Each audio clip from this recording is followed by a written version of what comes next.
Hoy nos visita un hombre que ha marcado al menos 3 generaciones en San Cristóbal, maestro de historia, geografía y sociología, pero también es guardián de nuestra memoria como san cristobalenses.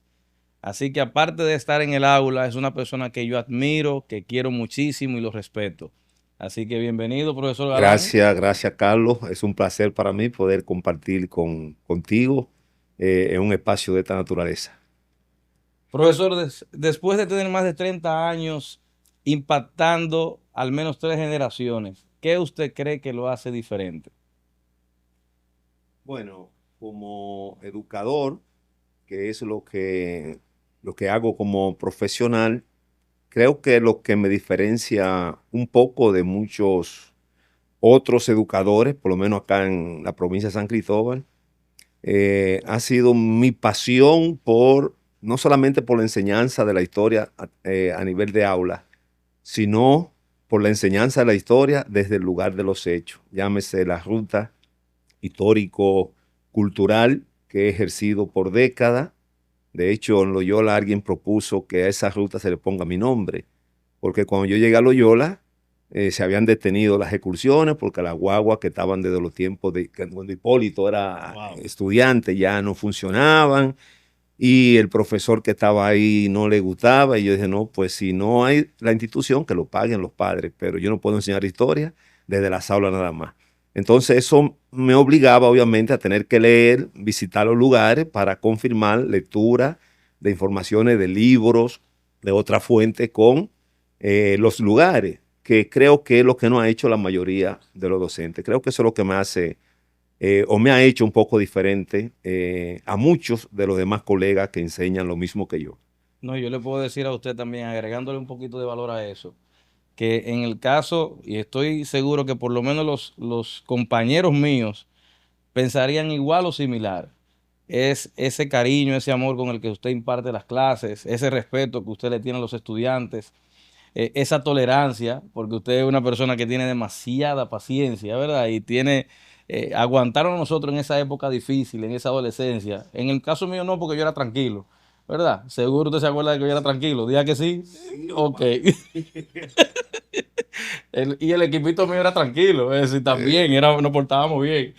Pero independientemente de eso, profesor, dígame qué le conecta con San Cristóbal, cómo usted llega a San Cristóbal. Hable un poquito de esa parte de su vida.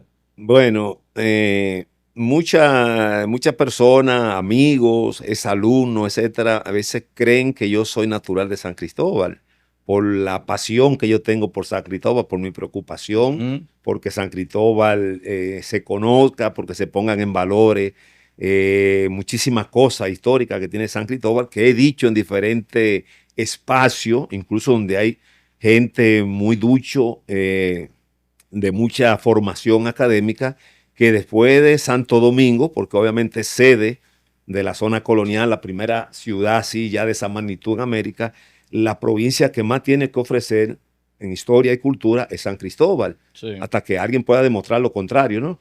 Entonces, eso hace que mucha gente crea que yo soy un san cristobalense 100%. Yo ya me considero, obviamente. 99.9. Sí, pero yo nací en un campo de Asua, hijo de familia de padres agricultores, a la orilla del río Yaque del Sur, se llama Mato Nuevo Cortés. Esa comunidad está más o menos entre Asua y San Juan, a 44 kilómetros de San Juan y 38 de Asua. Por lo que cuando uno se movía, tenía que ir a una ciudad, la gente decidía, bueno, como no hay mucho tránsito cuando eso, a donde pase primero un vehículo. Si es para San Juan, lo que vaya a comprarse a San Juan. Si es a Asua, es más o menos así. Y como crecí en la agricultura, en el campo, con animales y sembrando cultivos diferentes, yo lo que aspiraba era ser agrónomo, o sea, estudiar agronomía para seguir en lo que yo sabía hacer. El hecho de que cuando terminé el bachillerato, viajando 38 kilómetros de mi campo a Asua, habían dos liceos en la provincia en ese entonces, estamos hablando 38 comenzando la kilómetros. década del 80, uno en Padre la Casa, un poquito más cerca de mi comunidad, pero más difícil por el transporte, Mm. y uno en Asua, en el municipio cabecera. Entonces había que ir a Asua, había que salir hasta las 11 de la mañana para ver si uno, antes de las 12 o 12 y media, encontraba una bola, y si no, sacar los chelitos del pasaje, que era un pasaje. Si tú podías evitar pagar el de ir, podías conseguir para venir. De lo contrario, también de allá para acá por la misma pela. Bueno, al fin y al cabo me hice bachiller a esfuerzo extraordinario. Y entonces una vez que ya terminó el bachillerato, mi papá ya no existía, había fallecido. Y mi mamá me dice, mijo, ¿y ahora? Porque, ¿y cómo toda la universidad? En la capital. Que si yo creo que había venido 2 veces a Santo Domingo, porque un caballo me fracturó un brazo de una patada en el campo. Y me trajeron, porque en Asua me lo enyesaron mal y el brazo quedó. Y me sometieron a una terapia aquí en el Río Contreras. Así yo me vine 2 veces a la capital. Dice, vino por salud. Sí. Dice, ¿dónde tú vas a vivir allá? Etcétera. No sabíamos exactamente cómo era lo del pago. Bueno, pero hablando con un primo hermano mío que estaba estudiando agronomía casualmente y es agrónomo, un dirigente del AMPA acá en Santo Domingo a nivel nacional.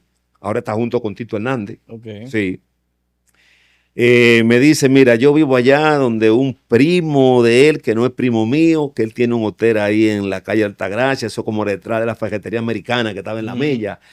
Y hay un cuartico que era de guardar los equipos de limpieza, swap y cosas, que cabe una camita ahí, pero dormimos los dos, porque no nos vamos a caer, porque está pegada a la pared de ambos lados. Bueno, y me fui, tuve el primer cuatrimestre, lo concluí viviendo ahí, me iba a pie todos los días, desde ahí de la Mella hasta la UAS, igual para volver otra vez, tempranito, para allá comer y cosas de eso, no tenía. Y entonces en ese interín de ese cuatrimestre se casó una hermana mía con un señor de aquí de San Cristóbal, se mudaron acá, y cuando nos reunimos por casualidad allá en el campo, hablando de cómo yo estoy en Santo Domingo, le explico y dice el cuñado, no, pero vaya a San Cristóbal con su hermana, conmigo, y que son como 10 centavos el pasaje para estudiantes, la guagua. Y de ahí se va, por lo menos va a tener comida, y su hermana lava la ropa. Bueno, pues así llegué aquí a San Cristóbal en 1984. Terminé mi carrera y me quedé viviendo acá. Aquí hice pareja.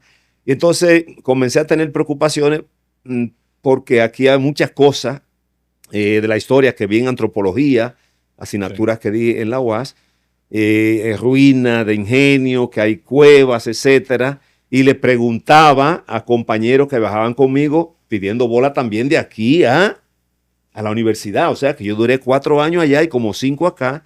Yo diría que tengo un doctorado en bola. De hecho, Abelardo Liriano, el difunto Abelardo Liriano, el patrón de los reyes acá, es en una camioneta cabina y media amarilla donde estaba Magidico, que ahora es Mondi. Ese me daba bola a mí casi todos los días. Y a veces por huelga o lo que sea salíamos temprano a las 4, a las 5 y si él venía y me veía, me conocía en el malecón y se paraba. Yo lamenté que ese hombre murió, yo no podía decirle antes de gracias y decirle porque, bueno, y entonces te digo, reitero, compañero, no conocía nada de eso, digo, pero entonces yo tengo que de algún modo, y comencé a ir hasta a pie en bicicleta a algunos lugares, por lo menos a Nigua iba a pie a las ruinas, y eso me impactó mucho, y por ahí comenzó mi amor por San Cristóbal, y comenzar entonces a buscar documentos, un periodiquito tipo revista que producía Puello Nina, Rafael, de Casal Margarita, creo que se llamaba El Ingenio. Por ahí yo comencé viendo literatura de eso, bueno, y fue creciendo mi pasión por San Cristóbal, que no se ha apagado hasta el día de hoy. No, eso yo lo sé que no se ha apagado, porque todavía lo siguen buscando para que dé explicaciones como guía, cuando vienen ya personalidades. Pero, ¿dónde viene el cambio de agronomía a historiador? Bueno, esa es buena pregunta, sí. Porque salvo que usted vaya a estudiar la historia, ¿verdad? De una ullada. De la agronomía. Mira, los 2 primeros cuatrimestres se hacían en el colegio universitario, el CEU, como se decía, que eso era como una retroalimentación del bachillerato. Tenía que pasar todo el mundo por ahí, no importa la carrera que tú fueras a estudiar, había que hacer el colegio universitario. Y después tú entrabas entonces.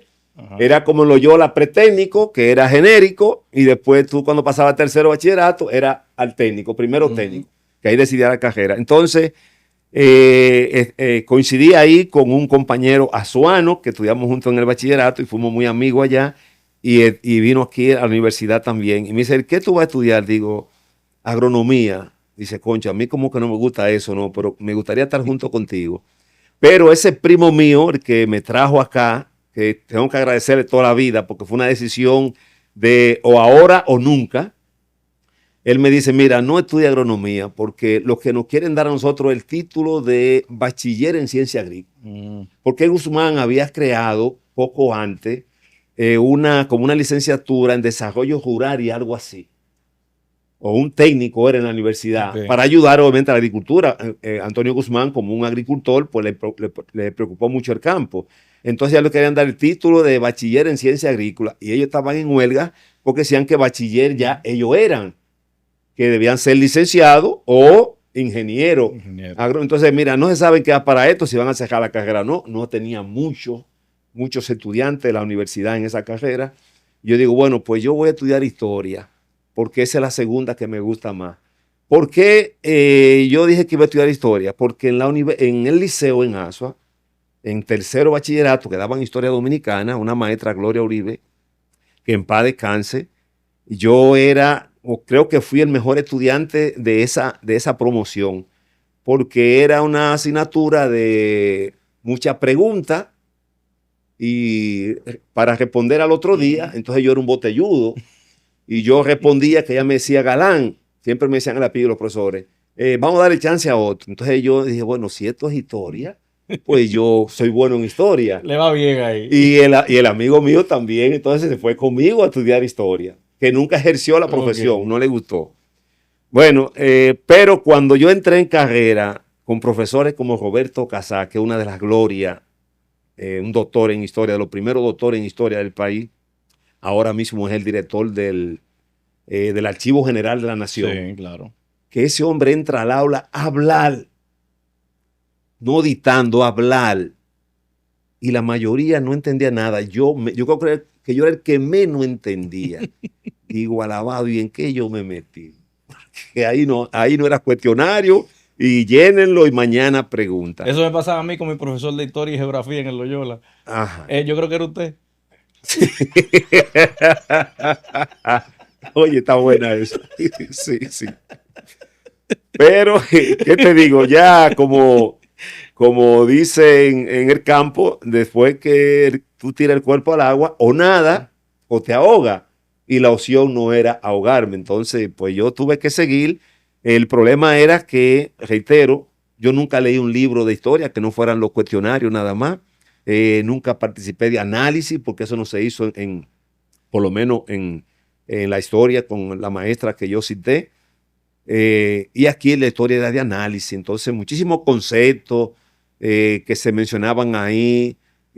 Comunismo, socialismo, que maquiavelismo, ese tipo de cosas. Nunca que yo recuerde había escuchado cosas así. Entonces yo estaba más perdido que el carajo. Pero con los folletitos que me facilitaban compañeros, teníamos una asociación de estudiantes de historia debajo de una escalera, esos huequitos que quedan así.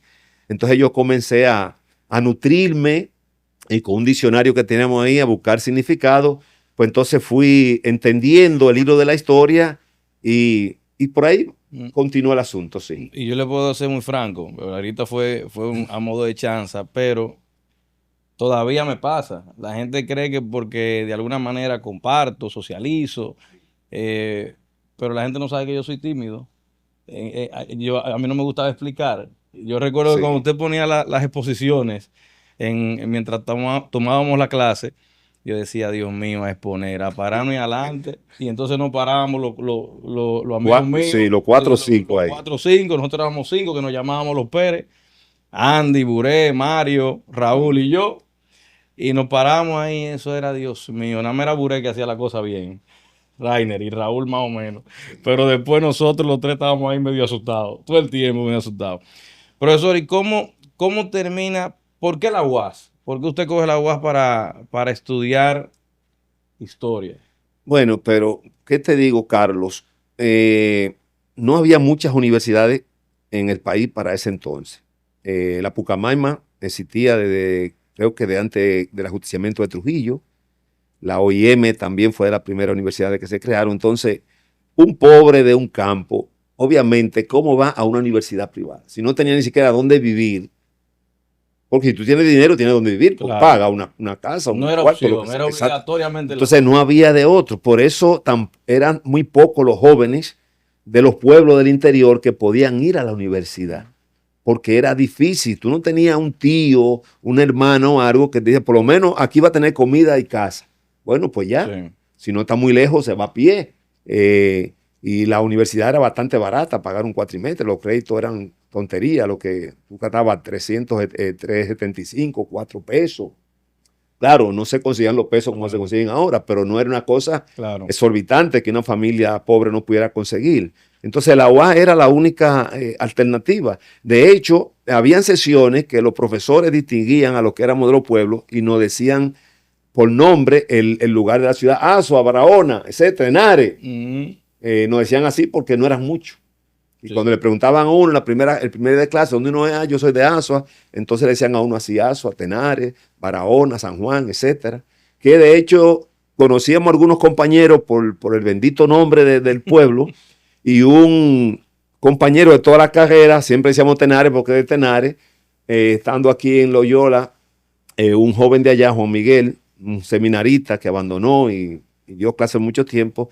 Yo le decía, yo tengo un amigo en Tenares, pero es Tenares que se llama, me gustaría saber dónde está, pero él no he podido dar con él por eso. No puede. No. Va a tener que hacer un censo. Sí, exactamente, sí. Con ella y con fotos. Exactamente, sí, sí. Y profesor, ahí leí que usted al principio, en sus primeros años de profesor, dio clase en el Enedian Pollo Renville. Sí. ¿Qué aprendió? ¿Cuáles fueron esas enseñanzas ahí, empezando esos primeros pininos ahí? Eso fue una experiencia realmente que yo pude, bueno, Marino Brito, que tú conoces, profesor de matemáticas, muy amigo mío, me dijo una vez, tú tienes que escribir tu historia, que comience por allá de Azua, desde el campo, porque la situación de la UAS, yo me enfermé del estómago, yo pasé mucha hambre en la UAS. A veces pasaba días sin comer nada porque no había en el comedor, por alguna razón, no había comida o era un poquito y se agotaba antes de yo llegar. Y esa constancia, recurrencia, hizo que se dañara mi estómago. Se llenaba de gas. Yo llegaba a la casa donde mi hermana, había comida, pero ya con un chin. Yo encontraba la comida y la cena, pero podía comerme un chin porque ya el estómago. Entonces, estando yo así bien delgadito, 120 y tanto, 20 y pocos libras que yo pesaba, llevo mi currículo al Liceo Unidad Pollo Renville. No había que pasar por un proceso como ahora de una evaluación de oposición para tú llegar, etc. Casualmente, pocos meses después que yo llevé mi currículo, yo diría el maestro más ducho que había de ciencias sociales a esos niveles del liceo acá era Luis Tulio Jiménez. El primero que hizo maestría acá en ciencias sociales en San Cristóbal. Luis Tulio Jiménez, sí. Entonces él estudió Derecho y decidió dejar el liceo para una oficina cerca por acá. Creo que en el Carmelita él fue abogado ahí. Él llegó incluso a ser embajador con el gobierno de Leonel Fernández en Chile, algo así por ahí. Era un PLDista bien activo. Y ahí entonces pues me mandan a buscar a mí para entrevistarme, la directora de ese entonces del liceo, de Nereida Polanco, y era su directora, Rosa Amador de Duvergé, que murió hace poco. Y me entrevistan, ellas me ven así tan flaquito y como tan despeluñado y cosas. Y era después, en el 91, por una razón de una huelga como de 6 meses, decidieron que los chicos de cuarto se irían a su casa para venir como 1 o 2 veces a la semana a presentar trabajo para que no se perdiera el próximo año y los chicos que estaban fuera de octavo entraran a primero. Entonces yo tenía que trabajar de primero a cuarto, la historia y geografía de primero, de segundo, de tercero y de cuarto, incluyendo educación cívica, sin yo haber nunca entrado a un aula a dar clases, porque yo estudié historia pura, por lo que ahí no hay práctica docente. Claro. Los que estudiaban ciencias sociales iban al liceo experimental en la UAS y daban práctica, ya saben. Pero me preguntaron que si yo puedo, Y ese primo mío agrónomo me decía, siempre di que sí que tú puedes, porque para ser un estudiante.